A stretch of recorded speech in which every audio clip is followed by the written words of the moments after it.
దేవుని పరిశుద్ధ నామమునకు మహిమ కలుగునుగాక. గట్టిగా స్తోత్రం చేద్దాం.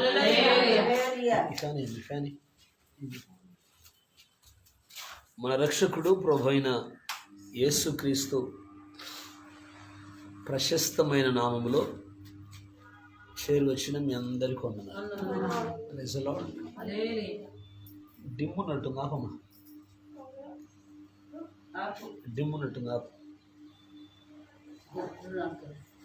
ఫ్యాన్ కరెంటు డిమ్ వచ్చింది.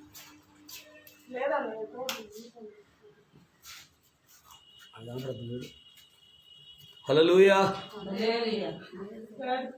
గట్టిగా స్తోత్రం చేద్దాం. గత 2 దినాలుగా మనం ఒక వాక్యాన్ని ధ్యానం చేస్తూ వస్తున్నాం. ఆదికాండము 22వ అధ్యాయం. ఆదికాండము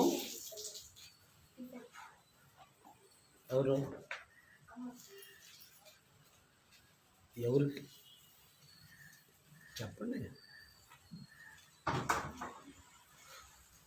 ఆదికాండము 22వ అధ్యాయం 17వ వచనాన్ని ధ్యానం చేసుకుందాం. నేను చదువుతాను, జాగ్రత్తగా ఆలకించండి. నేను నిన్ను ఆశీర్వదించి ఆకాశ నక్షత్రముల వలెను సముద్ర తీరమందల ఇసుక వలెను నీ సంతానమును నిశ్చయముగా విస్తరింపజేసేదను.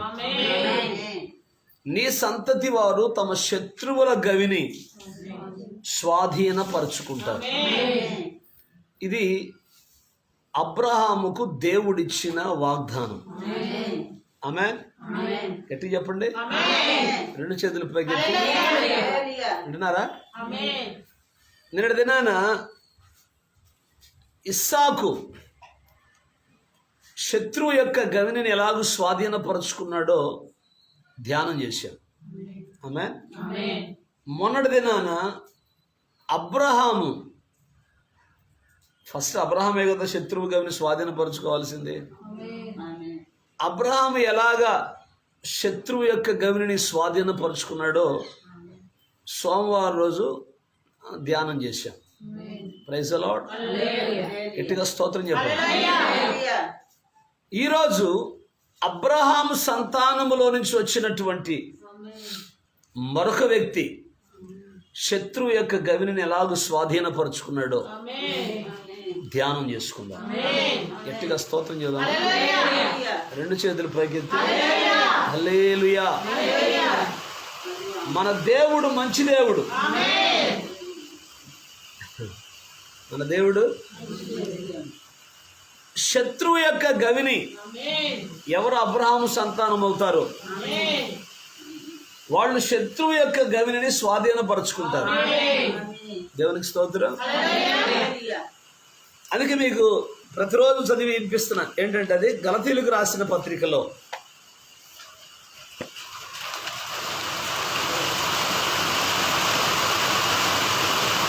అపోస్తలుడైనటువంటి పౌలు గలతీయులకు రాసినటువంటి పత్రికలో 3వ అధ్యాయం 29వ వచనంలో మీరు క్రీస్తు సంబంధులైతే, గట్టిగా ఆమేన్ చెప్పండి. వర్షం సౌండ్ కంటే మీ సౌండ్ ఎక్కువ వినపడాలి. గట్టిగా ఏమంటే ఇక్కడ మీరు క్రీస్తు సంబంధులైతే, ఆమేన్, ఆ పక్షమందు అబ్రహాము యొక్క సంతానమయ్యుండి వాగ్దాన ప్రకారం వారసులై ఉన్నారు. చప్పట్లు కొట్టండి గట్టిగా.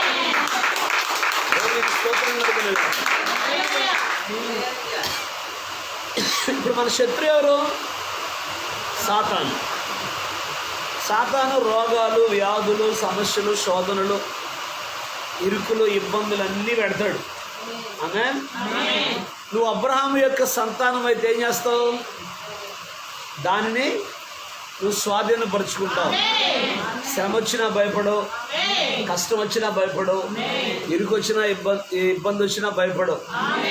ఏది నీ జీవితంలో ఎదురైనా నువ్వు భయపడవు. ఎందుకంటే అబ్రహాము యొక్క దేవుడు నీకు నాకు తోడై ఉన్నాడు. We are children of Abraham. మనమందరము అబ్రహాము యొక్క సంతానమై ఉన్నాం. దేవునికి స్తోత్రం. కాబట్టి అబ్రహాం సంతానం ఏం చేస్తుంది? శత్రువు యొక్క గవినిని, దయ్యమైన, రోగమైన, వ్యాధైన, అర్థమైనా ఏది నీ మీదకి వచ్చినా నువ్వేమంటావు అంటే, నేను అబ్రహాం సంతానం, నన్ను నువ్వేం చేయలేవు. రోగమా నువ్వు నన్ను ఏం చేయలేవు. దయ్యమా నువ్వేం చేయలేవు. సమస్యలా నువ్వేం చేయలేవు. అప్పులా నువ్వు నన్ను ఏం చేయలేవు. ఆమేన్. నేను అబ్రహాం సంతానం, నేను శత్రువు యొక్క గవిని స్వాధీనపరచుకుంటా. ఆ ధైర్యం నీకుంటది. బైబిల్ గ్రంథంలో ఉన్నటువంటి మన పితరులను మనం చూసినప్పుడు వాళ్ళు దేవుని ద్వారా ఎటువంటి ధైర్యాన్ని పొందుకున్నారో, ఆమేన్, మనం కూడా అటువంటి ధైర్యాన్ని పొందుకోవాలి. అర్థమవుతుందండి? దేవునికి స్తోత్రం. దావీదంట తనకొచ్చేటువంటి ప్రతి శ్రమలో తన దేవుడైన యెహోవాను బట్టి ధైర్యం తెచ్చుకున్నాడండి. యోబుతో కూడా యోబు స్నేహితులు ఏమంటారంటే, నీ భక్తి నీకు ధైర్యం పుట్టించదా? నీ భక్తి నీకు ధైర్యం పుట్టించదా? Praise the lord. నీ భక్తి సరైనదైతే, ఆమేన్, నువ్వు దేవుని సన్నిధిలో సరైనటువంటి భక్తి జీవితం జీవిస్తున్నట్లయితే నీకు వచ్చే ప్రతి శ్రమలో, శోధనలు, ఇరుకులో, ఇబ్బందులో, ప్రతి విషయంలో కూడా నువ్వు అబ్రహాం సంతానం కాబట్టి ధైర్యంగా ఎదుర్కొంటావు. దేవునికి స్తోత్రం.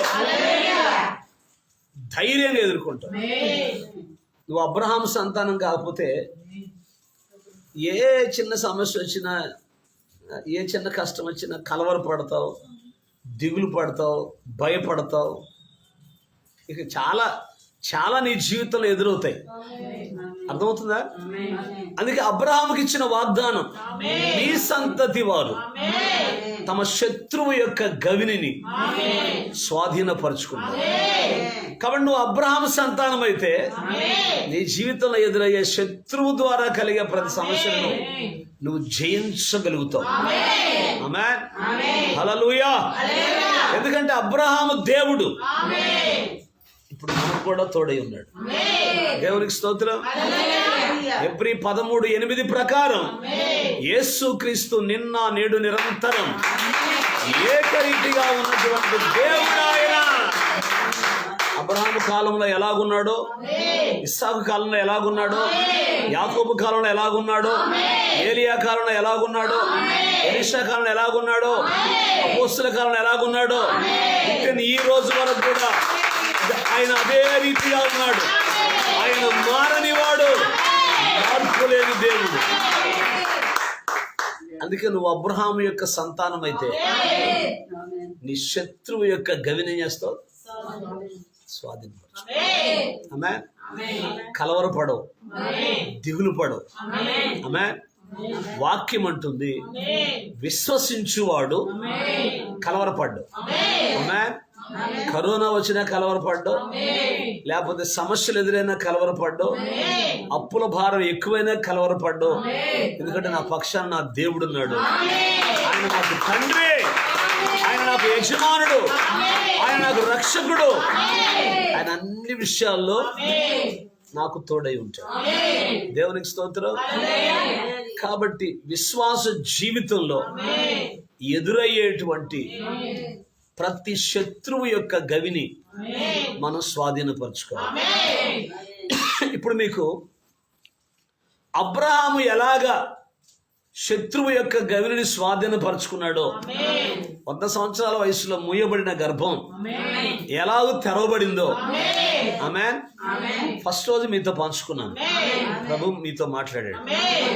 సెకండ్ డే ఇస్సాకు, నిన్నటి దినాన ఇస్సాకు ఎలాగైతే ప్రార్థన చేసి తన భార్య గొడ్రాలైతే ఆ ప్రార్థన ద్వారా ఆ మూయబడిన గర్భం తెరవబడి ఒక దెబ్బకి 2 పెట్లు అన్నట్టుగా 2 బిడ్డలు గర్భంలోకి వచ్చి ఎట్టబడ్డారు. ఆ గవిని ఎలాగో స్వాధీనపరుచుకున్నాడు. నిన్నటి దినాన్ని మనం ధ్యానం చేశాం. ఇప్పుడు తండ్రి స్వాధీనపరుచుకున్నాడు, కుమారుడు స్వాధీనపరుచుకున్నాడు. ఇప్పుడు మనవడు ఎట్లా స్వాధీనపరుచుకున్నాడు? మనవడు ఎవరు? వాము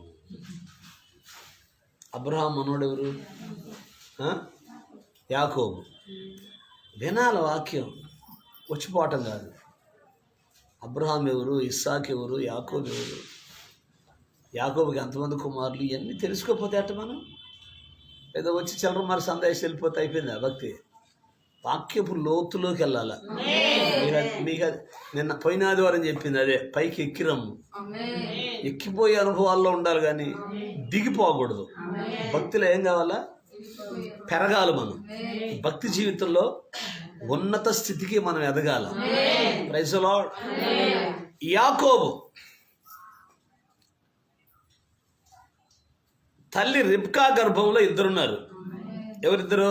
యాకోబు, ఏశావు. ఓకేనా? యాకోబు పోరాట పటిమ కలిగిన వాడు. పోరాటం అంటే యాకోబుకు బాగా సరదా. ఆమె చెప్పలేదు. దేవునికి స్తోత్రం. చూడటానికి మనకి ఏశావు పోరాట వీరుడిగా కనపడతాడు కానీ భూ సంబంధంగా, ఆత్మ సంబంధంగా యాకోబు పోరాట వీరుడు.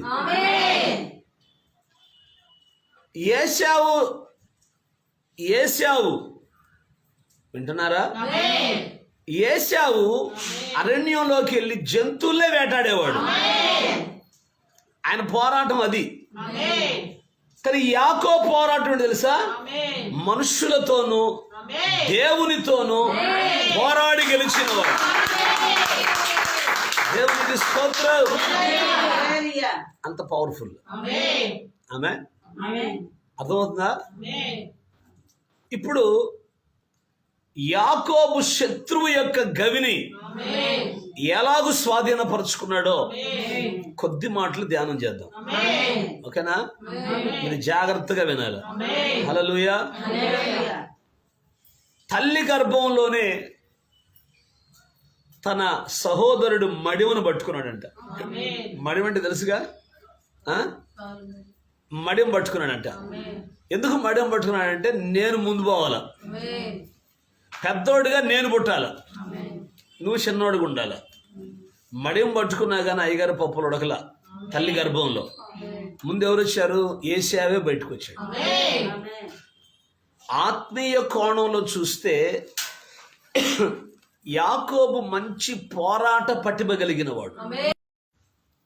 నేను పెద్దోడిని కావాలి, నేను పెద్దోడిని కావాలి, నేను పెద్దోడు, ఎప్పుడు అదే ఆలోచన. అర్థమైందా? ఇప్పుడు కుటుంబంలో జ్యేష్ఠుడికే అన్ని హక్కులు ఉంటాయి, పెద్దోడికే. ఇప్పుడు అందరు పెద్దోడి మాట వినాలా. ఓకేనా? గట్టిగా స్తోత్రం చెప్పండి. అందరూ పెద్దోడి మాటే వినాల. ఓకేనా? లోకం అంతే చెప్పుద్ది, సంఘం అంతే చెప్పుద్ది. సంఘంలో కూడా సంఘ పెద్దలు ఉంటారు, వాళ్ళ మాటలే వినాలి. హల్లెలూయా. ఇప్పుడు యాకోబు స్థితి ఏంటంటే నేను పెద్దోడుగా ఉండాలా, అందరు నా మాట వినాలి. ఓకేనా? ఇప్పుడు అదును కోసం ఎదురు చూస్తున్నాడు. యాకోబు మంచి వంట మాస్టర్. Praise the lord. ఒకరోజు బాగా చిక్కుడుగాయల కూర వండుతున్నాడు. కారం, ఉప్పు, మసాలా గిసాలు పట్టించి ఆ ఏపుతుంటేనే మంచి వాసన వస్తుందంట. అది చూస్తుంటేనే ఈ కారానికి వేసి ఎర్రగా ఉందంట, నూనెలో తిప్పుతా ఉన్నాడంట. ఈ లోపల అరణ్యంలో వేటాడి ఆ మేకల్ని, దుప్పిల్ని, మేకమొహమాడు ఎవరు? ఏశావు పెద్దోడు. వాటిని వేటాడి ఏ జంతువు దొరక్క ఆకలయ్యి నీరసం ఒకటి వేసుకొని వచ్చాడు. వచ్చేటానికి ఏం చేస్తున్నాడు? కూర వంట చేస్తున్నాడు. దేవునికి స్తోత్రం. ఇప్పుడు ఏశావు వచ్చి ఏమన్నాడంటే, అరే చిన్నడా, ఆ ఎర్రగా ఉంది, కొంచెం పెట్టవా నాకు కూడా అన్నాడు. ఆకలి అవుతుందిరా అంటే యాకోబుకి అవకాశం దొరికింది. ఏమన్నాడు తెలుసా? నువ్వు పెద్దోడుకున్నావే, జ్యేష్ఠత్వం, అది నాకు ఇస్తే అన్నం నీకు పెడతా, ఈ కూర నీకు పెడతా. వింటున్నారా? అదును కోసం ఎదురు చూస్తున్నాడు. ఎంత ఆకలైనా, ఎంత చచ్చే స్థితిలో ఉన్నా, ఇజ్రాయేలు గోత్రాల్లో, ఇజ్రాయేలీలలో జ్యేష్ఠత్వాన్ని పొరపాటును కూడా పోగొట్టుకోకూడదు. జ్యేష్ఠత్వం పోయిందంటే జీవితం పోయినట్టే, ఇంకా ఆ వ్యక్తి చచ్చినట్టే అనమాట. ఇప్పుడు ఏశావుకి జ్యేష్ఠత్వపు విలువ తెలియదు, ఎంతకాడికి తిండినందే. అర్థమైందా? యాకోబుకి జ్యేష్ఠత్వం యొక్క విలువ తెలుసు. అందుకే ఆయన తపనంతా ఏంది? జ్యేష్ఠత్వం కావాలి, నేను ముందుండాలి, నేను పోరాటం. యోబు అంటాడు, భూమి మీద నరుల కాలం యుద్ధకాలం కాదా, మా జీవితం అంతా పోరాటమే. సైతాన్ పిల్లలతో, మతోన్మాదులతో, వాడితో వీడితో పోరాటమే. మన జీవితం అంతా పోరాటమే. ఆమె పాట పాడతాంగా, శ్రమలతో ఆయన పోరాడాడు.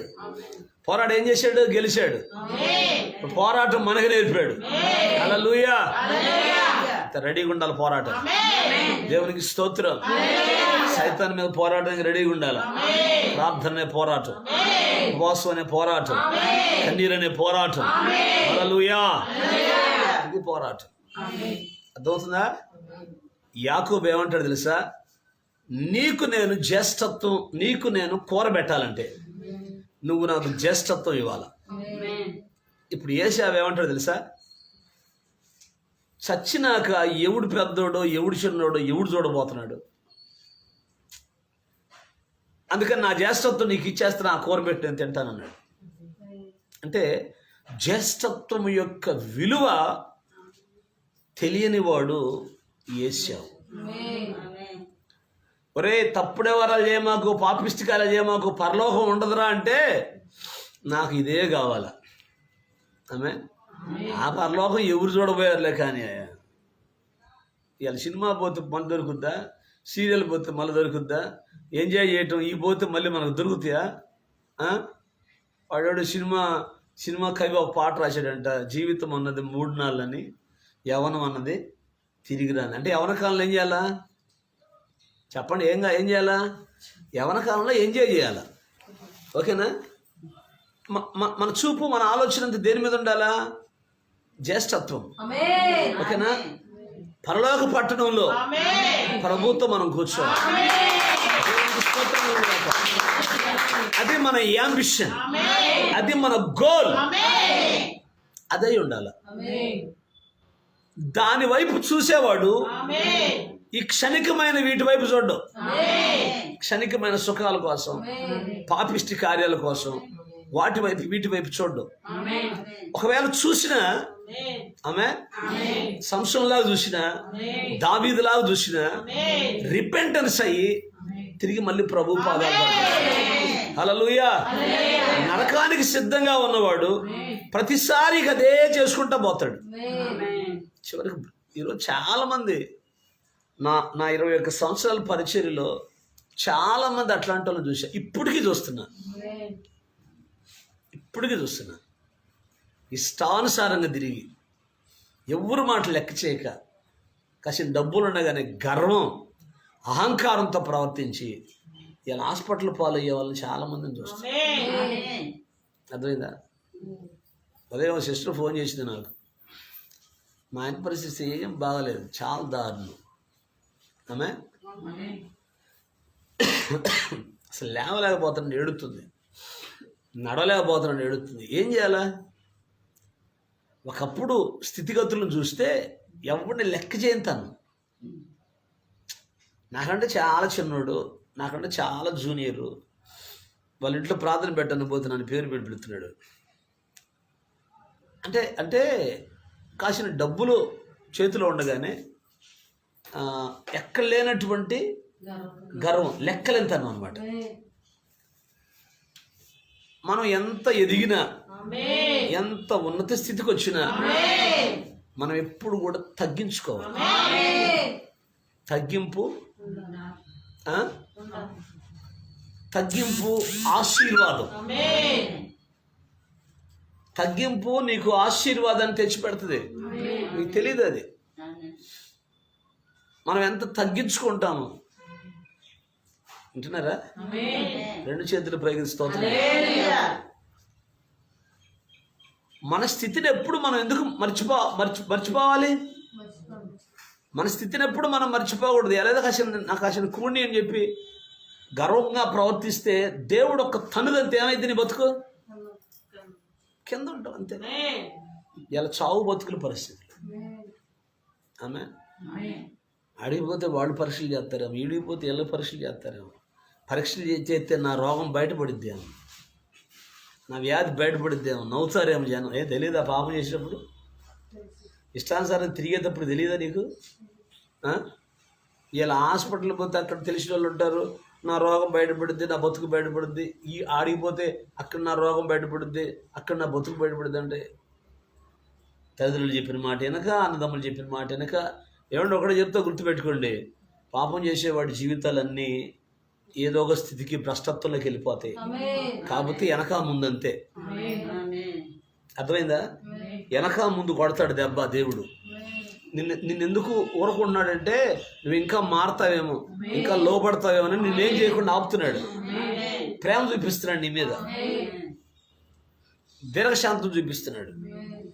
కొంతమందిని ముందే కొడుతున్నాడు దెబ్బ. అర్థమవుతుందండి? Praise the Lord. మన జీవితాల్లో ఎప్పుడు కూడా మన చూపు, మన ఆలోచన, మన తలంపులన్నీ ప్రభు ఇచ్చేటువంటి కృప. అదే జ్యేష్ఠత్వం. జ్యేష్ఠత్వం అంటే తెలుసా? అదే పరిశుద్ధాత్మ.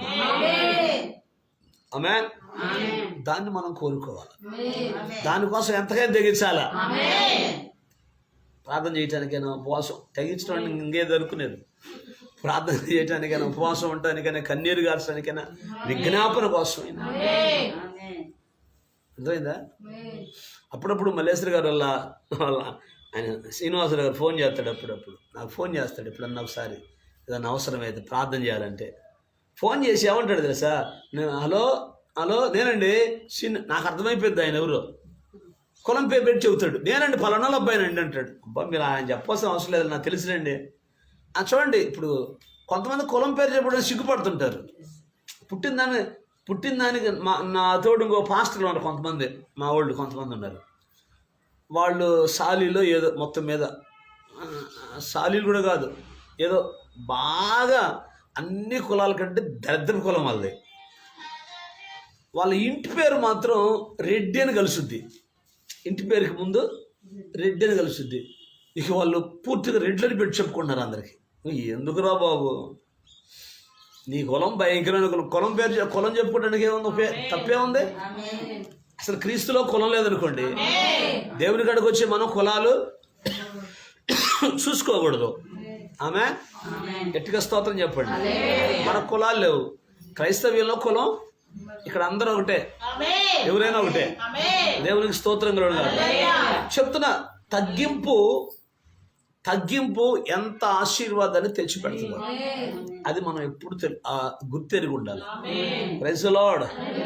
అందుకే మన ఆలోచనలన్నీ కూడా దేవుని మీదే ఉండాలా, దేవుని వాక్యం మీద ఉండాలి. ప్రభు ఇచ్చేటువంటి ప్రతిఫలం దాని కొరకు చూసుకోవాలి. అర్థమైందా? ఈ లోకంలో మనం ఎంతకాలం జీవించినా వాక్యం సత్యం అండి. పాపం వలన వచ్చు జీతం మరణం, దానికి తిరుగులేదు. ఆత్మఫలాల్లో ఒక ఆత్మఫలం ఏంటి? ఆశ, నిగ్రహం. అందరికి కోరికలు ఉంటాయి, కానీ ఆ కోరికలు ఏం చేయాలి? నిగ్రహించుకున్నాడే మనగాడు. ఆశ, నిగ్రహం అంటే ఆశ ప్లస్ నిగ్రహం. ఆశ అంటే కోరిక ప్లస్ నిగ్రహం అంటే నిగ్రహించుకోవటం. అర్థమైందా? నిగ్రహించుకోలేదనుకో ఏమైంది? రోగం వచ్చింది. రోగం వస్తే ఏమొచ్చుద్ది? మరణం వచ్చింది. దిక్కులేని సావే. అర్థమైందా? కుషించి రావటమే అవసరమా మనకి? ఇంత వాక్యం తెలిసి క్షణికమైనటువంటి వాటి కోసం మనం పరుగులెత్తటం కరెక్టేనా? కాదు. యాకోబు జీవితాన్ని మనం గనక చూస్తే, యాకోబు తపనంతా ఏంటి? ఏ విధము చేతన పౌలు అంటాడు, ఏ విధము చేతనైనా మృతుల్లోనూ నాకు పునరుత్థానం కావాలి, నేను లేవాలి రేపు. ప్రభు బోర ఊదగాని, ప్రభు బోర ఊదితే సమాధిలో ఉంటే సమాధులు తెరబడాలి, సజీవంగా ఉంటే ఇట్ట వెళ్ళిపోవాలి. ఇది మన కోరిక ఉండాలా. అర్థమవుతామా? దేవునికి స్తోత్రం. ఇంకప్పుడు ప్రభు వచ్చి పిలిస్తే నీ బంగారం ఏమైద్దో, డబ్బులు ఏమైద్దో, ఇల్లు ఏమైద్దో, అసలు నేను పోతే కదంటారా? ఎంత బాగా కట్టించుకుంది, నువ్వు పోవటానికి పాస్టర్ గారు ఈ ఇంట్లోనే ఉండాలి, నన్ను ఇక్కడే జీవసమాధి చేయాలి. Praise the Lord. ఏది తీసుకుపోయాం. స్తోత్రం. హల్లెలూయా. కాబట్టి నా ప్రియమైన దేవుని బిడ్డలారా, ఏశావు వచ్చి ఒరే చచ్చినాక జ్యేష్ఠత్వం ఏమైతే నాకేమైందిలే కానీ నువ్వు అదేదో ఆ కూర పెడితే తిని వెళ్ళిపోతానన్నాడు. సరే జ్యేష్ఠత్వం ఇస్తావంటే జ్యేష్ఠత్వం ఇస్తానండి. ఇక్కడ నుంచి జ్యేష్ఠుడవు నీవే. ఆమెను ఒకే మాట దేవుడు అన్నాడు, ఆమెను అన్నాడు, అంతే. హల్లెలూయా. ఏం జరిగింది? జ్యేష్ఠత్వాన్ని తీసుకున్నాడు, కూర పెట్టాడు. ఓకేనా? అంటే ఒక పూట తిండి కోసం జ్యేష్ఠత్వాన్ని ఏం చేశాడు? పోగొట్టుకున్నాడు. ఆమె ఇలా ఒక పూట తిండి కోసం ప్రార్థన లేకొట్టేవాళ్ళు. ఉపవాస ప్రార్థన అంటే ఆదివారం ఎట్లుంటుంది, చర్చి ఉపవాస ప్రార్థన ఎట్టుంది? ఆమె చెప్పలేదు. ఆదివారం మన చర్చి ఎట్లుంటుంది? ఈ 3 రోజులు, ఈ 5 రోజులు ఉపవాస ప్రార్థనలో ఎట్లుంటుంది? దేవునికి స్తోత్రం. ఎట్లా చెప్పండి? అంటే తిండి ప్రాముఖ్యం. ఉపవాసం ఉండాలంటే కష్టమైపోద్ది. ఒక 5 గంటల ప్రార్థనలో దేవుని దగ్గర కూర్చోవాలంటే కష్టం. కానీ దీవెనలు అన్నీ రావాలా, అన్నీ పోగేసుకోవాలా. ఎలా కుదురుతుంది? ఆమె దేవుని ద్వారా నీవు ఆశీర్వాదాలు పొందుకోవాలంటే ప్రార్థన చేయాలా, స్తుతించాలా, విజ్ఞాపన చేయాలా. కొన్ని గంటలు దేవుని పాదాలు పట్టుకొని ప్రార్థన చేస్తే శత్రువు యొక్క గవిని నువ్వు స్వాధీనపరుచుకుంటావు. లేకపోతే నీ వల్ల కాదు, లేకపోతే నీ వల్ల కాదు. గట్టిగా స్తోత్రం చెప్పండి. 2 చేతులు పైకెత్తి హల్లెలూయా.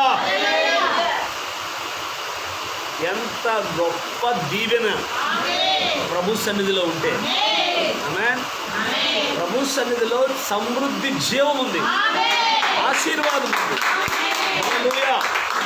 ప్రభు సన్నిధిలో ఉంటే నువ్వు వర్ధిల్లుతావు, దీవించబడతావు.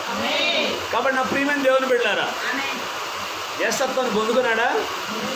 ఒకరోజు తండ్రి పెద్ద కొడుకు అంటే ఇష్టం. ఎట్టి చెప్పాలా? 2 చేతులు పైకెత్తి ఏశావుని పిలిచాడు. ఎవరు? తండ్రి ఎవరు? ఇస్సాకు పిలిచి ఏమన్నాడంటే, ఒరే పెద్దోడా, నాకు మాంసం అంటే బాగా ఇష్టం కదా, నువ్వు అరణ్యానికి వెళ్ళి ఒక మంచి జంతువుని వేటాడి నా కోసం ఆహారం చేసుకొని తీసుకురా. దేవుడు నాకు ఏ ఆశీర్వాదాలు ఇచ్చాడు అవన్నీ నీకే ఇస్తా. ఎట్లా చెప్పండి? అవన్నీ నీకే ఇస్తా అని చెప్పగానే ఏశావు విన్నాడు, వెళ్ళిపోయాడు. తండ్రి చెప్పే ప్రతి మాట తల్లి గోడ పక్కన ఉండి వింటుంది. తల్లికి ఎవరంటే ఇష్టం? చిన్నోడు అంటే ఇష్టం. ఆమె తండ్రికి ఏమో పెద్దోడు అంటే ఇష్టం. హల్లెలూయా. ఆశీర్వాదాలన్నీ పెద్దోడికి ఇద్దాం అనుకున్నాడు ఆయన.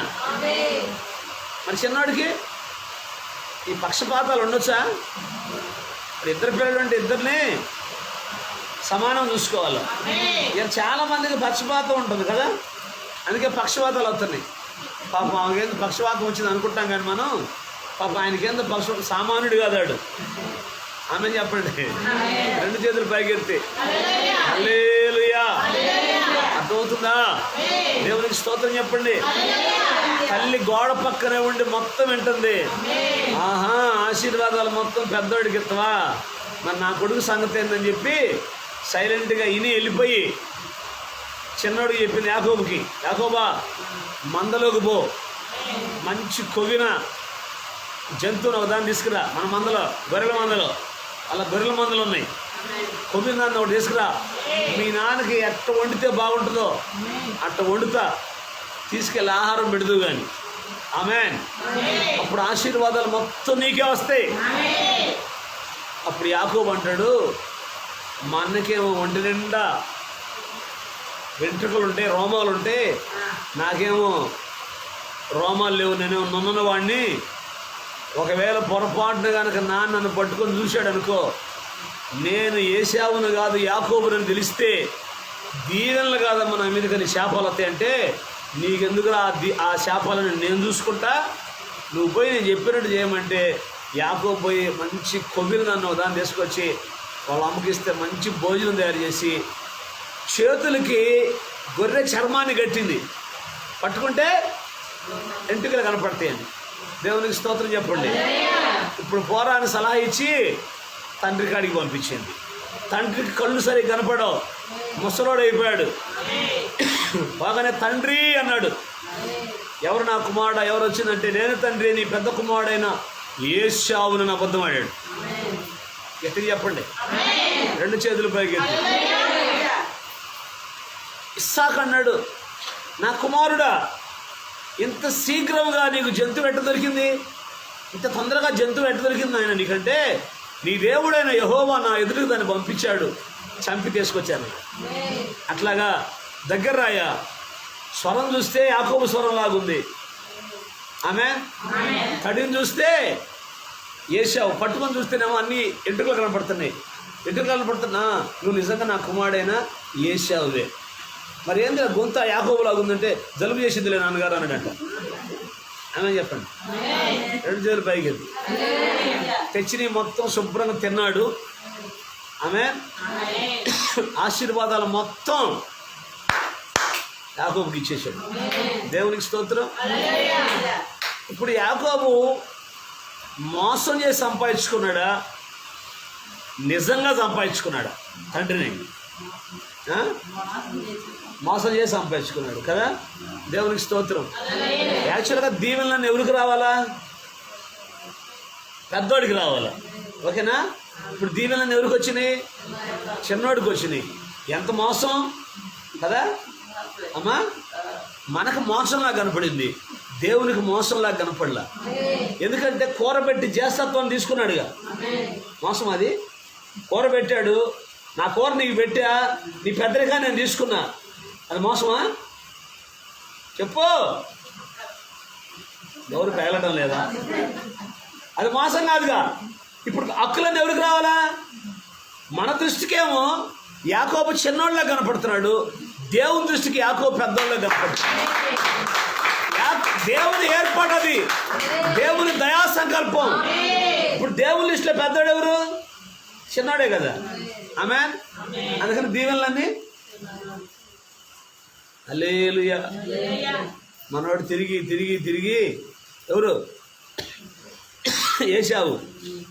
అడివంతా తిరిగిండో జంతువు కోసం, లేకపోతే ఏ పేకాట కాడ కూర్చుండో, లేకపోతే మందు వాళ్ళ కాడ కూర్చుండో, మొత్తం మీద సాయంత్రానికి వచ్చిండు. ఎందుకు? ఆశీర్వాదాలన్నీ మా నాన్నగాడే ఉంది, ఎప్పుడు పోయినా నాయేలే అని. తిక్కలోడా, నీకు తెలియదు, మధ్యలో కొంతమంది బలత్కారులు వచ్చి దేవుని రాజ్యాన్ని ఆక్రమించుకుంటారని. ఇప్పుడు కొన్ని 2 కులాల వాళ్ళు ఉన్నారు తెలుసా? 2 కులాల వాళ్ళు ఉన్నారు. 2 కులాల వాళ్ళు. వాళ్ళు అంటారు యేసుప్రభు మా దేవుడు, యేసుప్రభు మా దేవుడు, యేసుప్రభు మా దేవుడు అంటారు వాళ్ళు. ఆమేన్. కానీ వాళ్ళకి ఆశీర్వాదాలు లేవు. పొద్దుగురు తిరిగి తిరిగి తిరిగి ఆడాడు తిరిగి సాయంత్రానికి వస్తారు వాళ్ళు.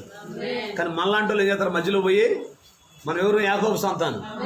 మళ్ళాంటి వాళ్ళం పోయి ఆహారం పెట్టి బలత్కారంగా దేవుని రాజ్యం తెచ్చుకుంటున్నాం. దేవునికి స్తోత్రం.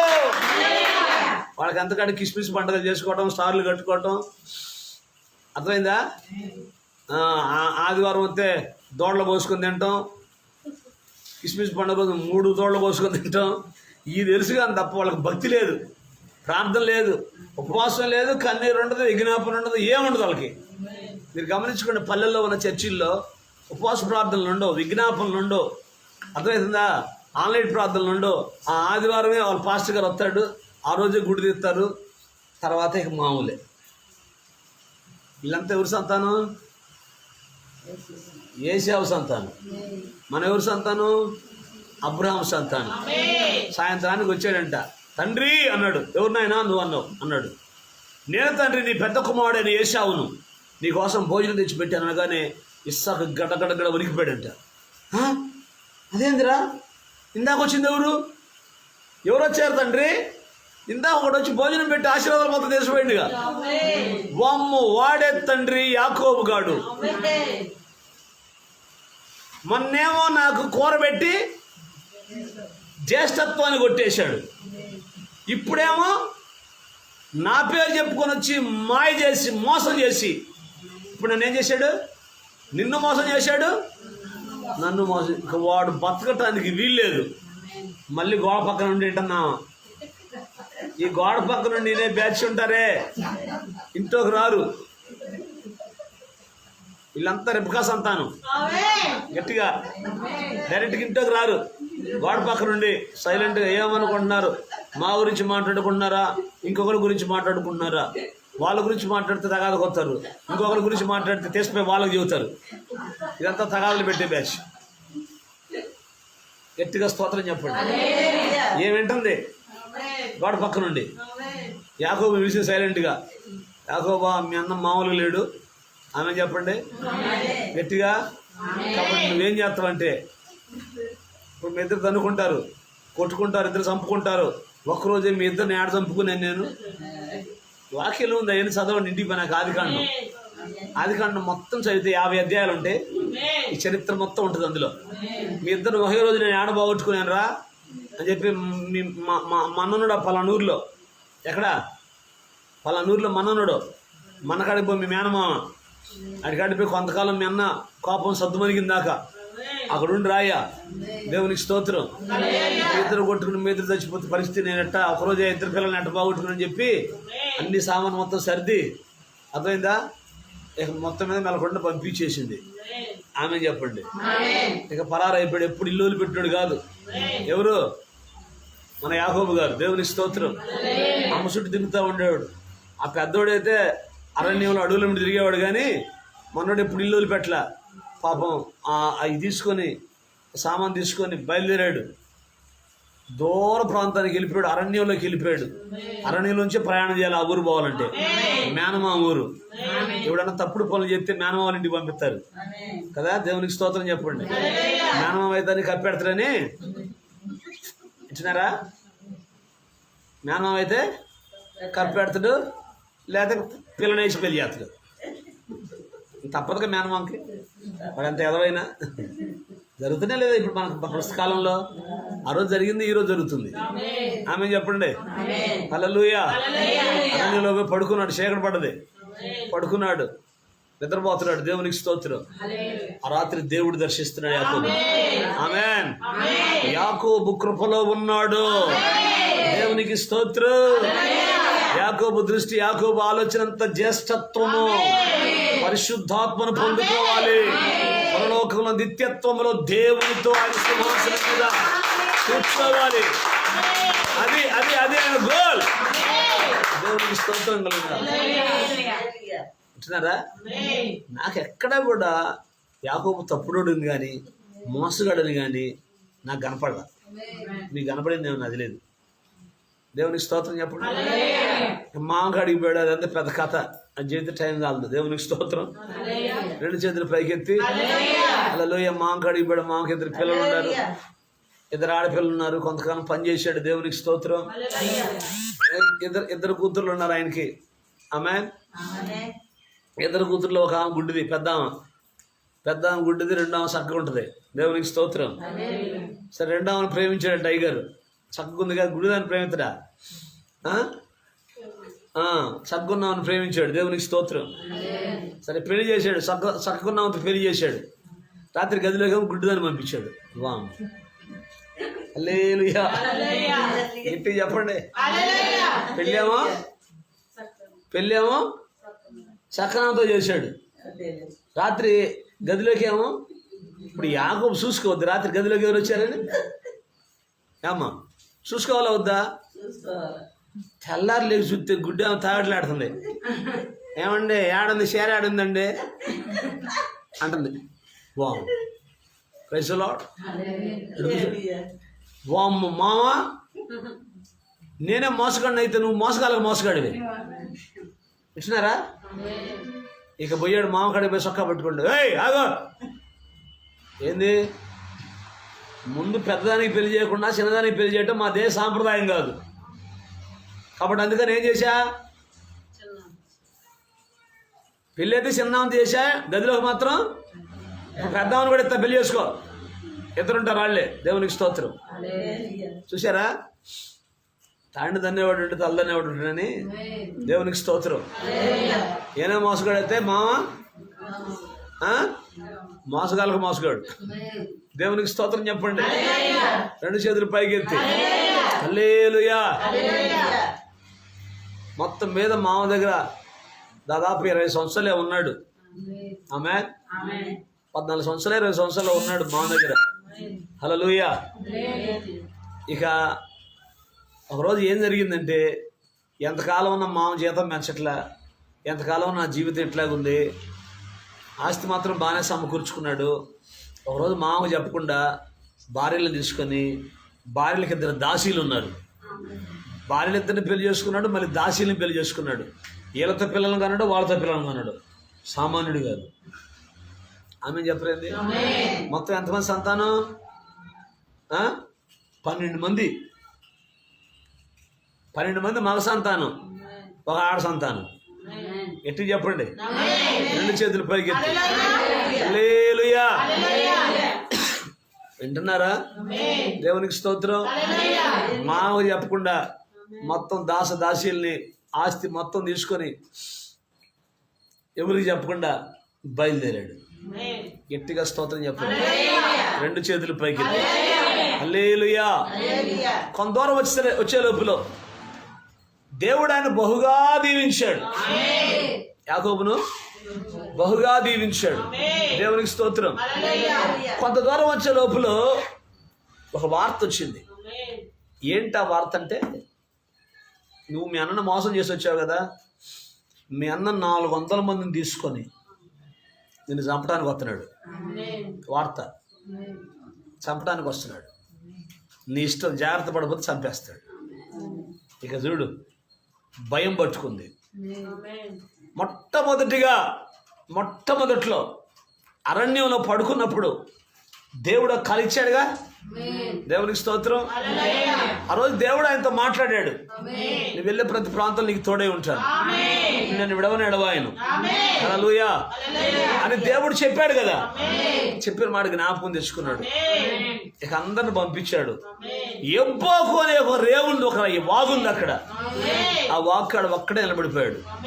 దేవునికి స్తోత్రం. ఆ రాత్రి దేవుని సన్నిధిలో ప్రార్థన చేస్తున్నాడు. శత్రువు యొక్క గవిని స్వాధీనపరచుకోవాలి. ఆమేన్. అన్న మనసు మారాల. హల్లెలూయా. దేవునికి స్తోత్రం. ఆ రాత్రి ప్రభు పాదాలు పట్టుకున్నాడు. రాత్రంతా ప్రార్థన చేస్తుంటే ఆ ప్రార్థన దెబ్బకి దేవుడు వచ్చాడు. దేవునికి స్తోత్రం. సంపూర్ణ రాత్రి ప్రార్థనలు ఎందుకంటే పెట్టేది? ఆమేన్. దేవుడు దిగి రావాల. ప్రభు వచ్చాడు. దేవునికి స్తోత్రం. ప్రభుతో మాట్లాడుతున్నాడు. హల్లెలూయా.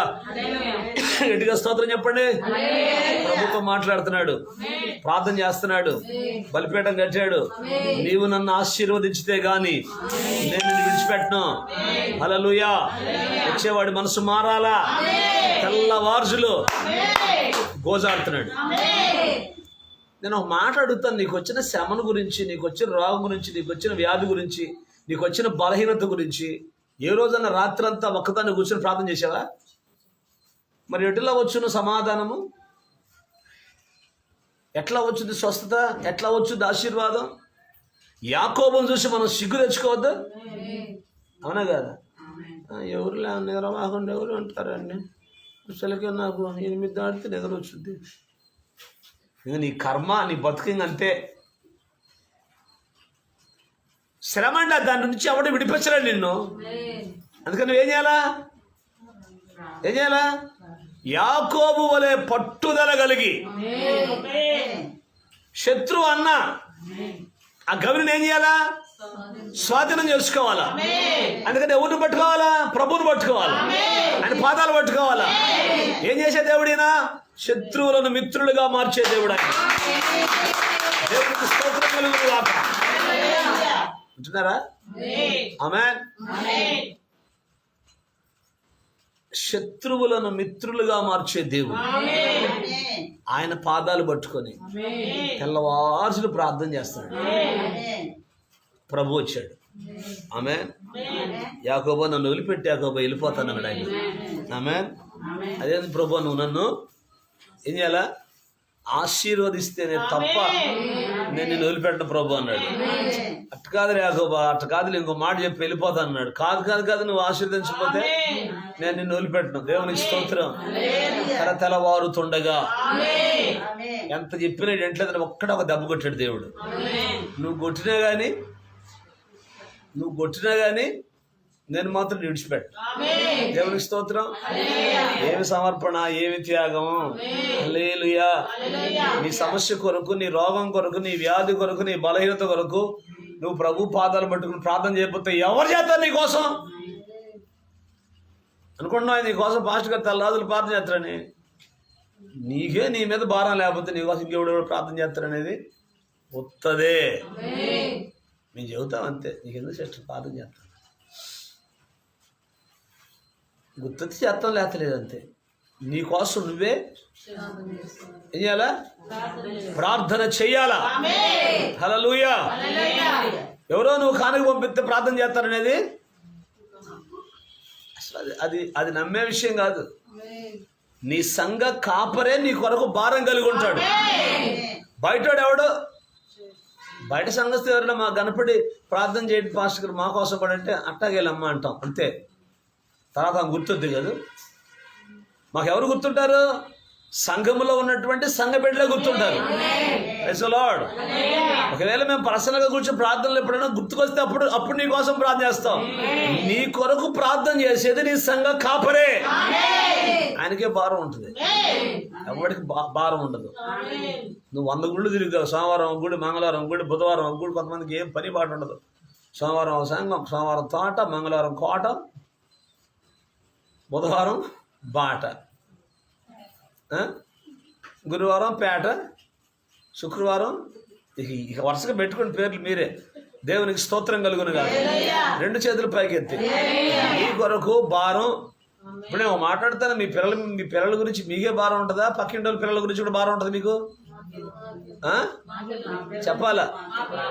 మీ ఆయన మీ పిల్లలకి బట్టలు వేసుకొస్తా పక్కింటి వాళ్ళు బట్టలు కూడా తెచ్చిండు పిల్లలకి. ఏమైతే తేడా సంథింగ్ రాంగ్, మొత్తం తేడా వచ్చింది మొత్తానికి. అయ్యగారు ఏదో చేసిండు మొత్తానికి. అర్థమవుతుందా? భారం నీకు నీ పిల్లల మీద ఉంటుంది. సంఘంలో ఉన్న కాపరికి సంఘ బిడ్డల మీద భారం ఉంటుంది. దేవునికి స్తోత్రం. పక్కోడికి ఎవడికి నీ మీద భారం ఉండదు. నువ్వెన్ని కానుకలు ఇసుకొచ్చినా, నువ్వెంత పరిచయం చేసినా, నువ్వేం చేసినా అడిగిపోయి, అర్థమైందా? వాళ్ళకు నిన్ను గుర్చిన భారం పొరపాటును కూడా ఉండదు. గట్టిగా స్తోత్రం చెప్పండి. 2 చేతులు పైకి స్తోత్రం. హల్లెలూయా. అర్థమవుతుందా? అందుకే దేవుడు అంటున్నాడు, ఒక్కటే ఒక దెబ్బ కొట్టాడు. దేవునికి స్తోత్రం. యాకోబు తొడగూడు వసిలిందంట. దేవునికి స్తోత్రం. ఇప్పుడు అన్నాడు, అరే నువ్వు దేవునితో మనుషులతో పోరాడి గెలిచావు కాబట్టి ఇక మీద నీ పేరు యాకోబు కాదు, ఇజ్రాయేల్. దేవునికి స్తోత్రం కలుగును గాక. శత్రువు యొక్క గవిని స్వాధీనపరచు. Praise the Lord. తెల్లారి యాకోబు కుంటుకుంటా వస్తున్నాడంట. ఆమె దేవునితో పోరాడి దేవుని సందులో ప్రార్థన చేసి దేవుని ద్వారా ఆశీర్వాదం పొందుకుంటే నీ నడక మారిపోద్ది. అర్థమైందా? నీ నడక ఇంకా మారలేదంటే, నువ్వు ఇన్ని సంవత్సరాలు ప్రార్థనకు వస్తున్నా నీ జీవితం మారలేదంటే, నీ నడక మారలేదంటే, నీకు ఇంకా సరైన మారు మనసు, సరైన రక్షణ, సరైన పశ్చాత్తాపం లేదు. ఆమె దేవుని కాడికి వచ్చి మోకరించి ప్రార్థన చేస్తా ఉంటే దేవుడు ఒక్కోసారి దెబ్బ కొడతాడు. ఆమె అప్పుడు అనుకుంటా, ఏంటి ప్రభువా ఎంత ప్రార్థన చేస్తున్నా కానీ జవాబు లేదు, ఒకదానేమిటో ఒకటి సమస్యలు వస్తున్నాయి. వాటి తర్వాతే దేవుడిని జీవితంలో కార్యం. అందుకే ఓన్లీ బిలీవ్, కేవలం నమ్ము. ఆల్ థింగ్స్ ఆర్ పాసిబుల్, సమస్తము సాధ్యపరచబడతాయి. హల్లెలూయా. సమస్తము చేయుటకు మనం ఆరాధిస్తున్న దేవుడు శక్తి కలిగిన దేవుడు. అందుకే ఎంత కఠినమైన సమస్యలైనా నువ్వేం చేయాలి తెలుసా? ప్రభు పాదాలు పట్టుకుని ప్రార్థన. ప్రభు నీవే మాకు సహాయం, నీవు తప్ప మాకు సహాయం, నువ్వే ఆశ్చర్య కార్యాలు చేసేది. చెయ్యి, రాత్రి అంతా ప్రార్థన చేయి. నిద్రపట్లేదు అన్నావా? ప్రార్థన చేయి. ఓరకు అటు ఇటు మెసలటం ఎందుకు? కూర్చొని ప్రార్థన చేయి. నిద్రపట్టకపోతే మోకరించి ప్రార్థన చేయి. హల్లెలూయా. ఈ జీవితంలో దేవుడు గొప్ప కార్యాలు చేస్తాడు. హల్లెలూయా. గట్టిగా స్తోత్రం చెప్పండి. నిద్ర వచ్చిందా? ప్రార్థన చేయి. రావట్లేదా? మళ్ళీ ప్రార్థన చేయి. హల్లెలూయా. ఆశ్చర్య కార్యాలు. పొద్దున్నే అన్నంట 400 మంది తీసుకొని బయలుదేరాడు. దూరం చూసాడంట, పరిగెత్తుకుని పోయినట్ట, తమ్ముడా అన్నాలైంది నేను చూడక అని మేడ మీద పడి ముద్దు పెట్టుకున్నాడు. అదేంటి చిత్రం లేదు, సంపుదామని వచ్చినాడు, ముద్దు పెట్టుకున్నాడంట. ఎవరు మార్చారు? రాత్రి అంతా ప్రార్థన చేసి తాగిపోతాడు. మాడ్డా నువ్వెందుకు చేస్తావు? నువ్వెందుకు చేస్తావు అంటే వాడికి నిద్ర లేకుండా చేస్తావు, కానీ నువ్వెందుకు నిద్రపోకుండా ప్రార్థన చేస్తావండి? తాగుబోతాడు మారటం కోసం నువ్వు మోకరించి ప్రార్థన చేస్తే తెల్లార్జులు ఆమె దేవుడు రాడు నీకాడికి, యాకోబు కాడికి వచ్చినాడు, రాడు నీకాడికి. మనం కూర్చుని కానించి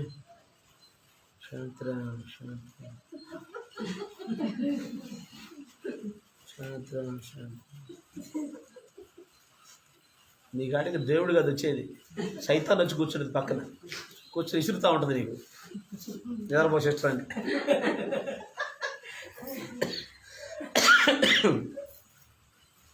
మా దేవుని ద్వారా మేము శూర కార్యాలు జరిగించాం.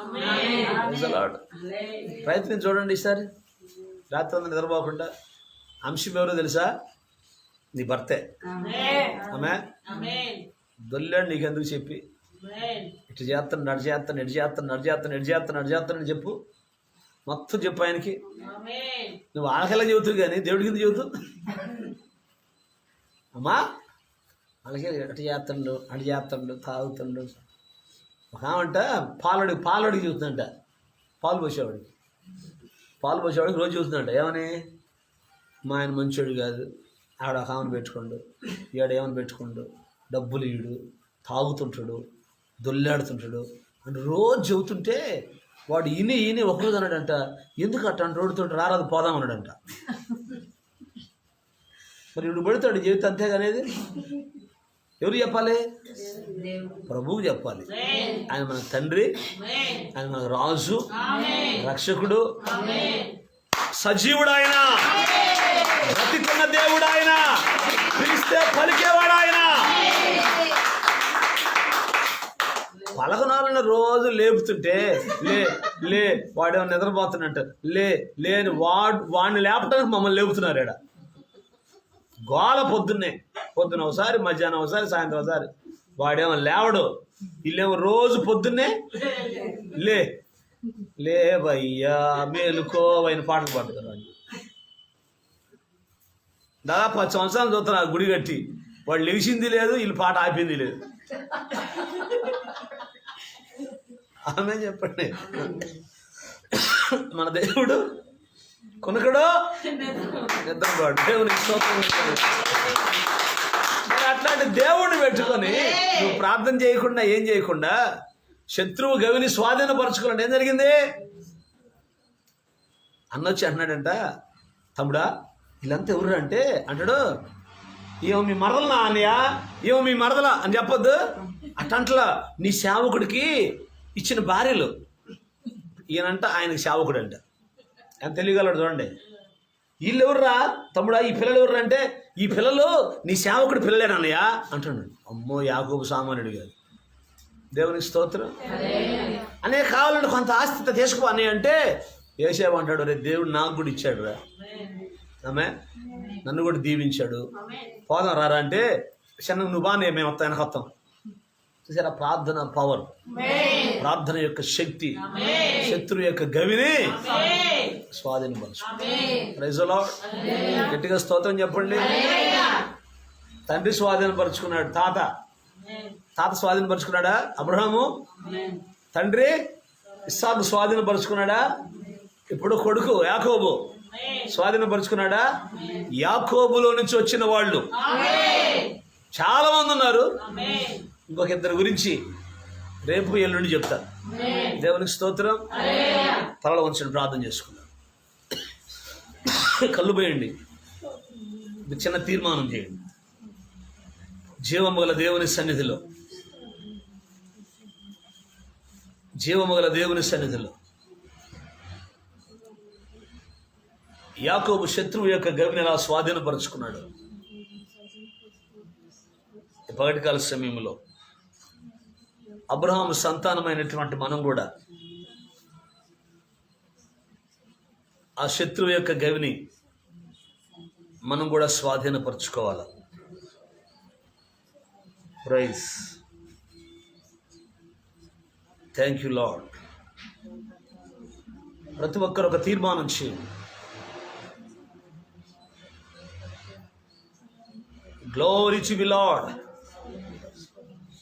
Fill the holy power, mighty name. నీ ప్రార్థనలో క్లారిటీ ఉండాలి, నీలో క్వాలిటీ ఉండాలి. యాకోబు ఎబ్బోకు రేవు దగ్గర విరిగిపోయాడు, నలిగిపోయాడు. దేవుడు దెబ్బ కొట్టాడు. వాక్యానికి లోబడదాం, వాక్యానికి లోబడదాం. బలమైన ప్రార్థనా జీవితాన్ని కలిగి ఉందాం. దేవుని కొరకు మన జీవితాలు సమర్పించుకుందాం. బలిపీఠం కట్టేవారుగా ఉందాం. Thank you Lord. హల్లెలూయా. స్తోత్రం, స్తోత్రం.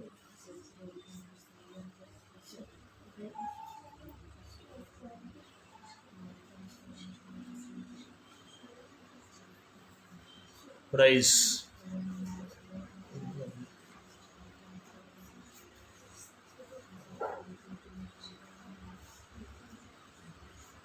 సకల ఆశీర్వాదములకు కారణభూతుడమైన మా ప్రియ పరలోకపు తండ్రి, నాన్న నీ ఘననామానికి మహిమ చెల్లిస్తూ ఈ పగటికాల సమయంలో ప్రతి మాసములో మొదటి 5 దినాలు కూడికల్లో ఉపవాస ప్రార్థనల్లో ప్రభా ఈ 3 దినాలు మీరు జరిగించిన కూడికలను బట్టి నీకు స్తోత్రాలు.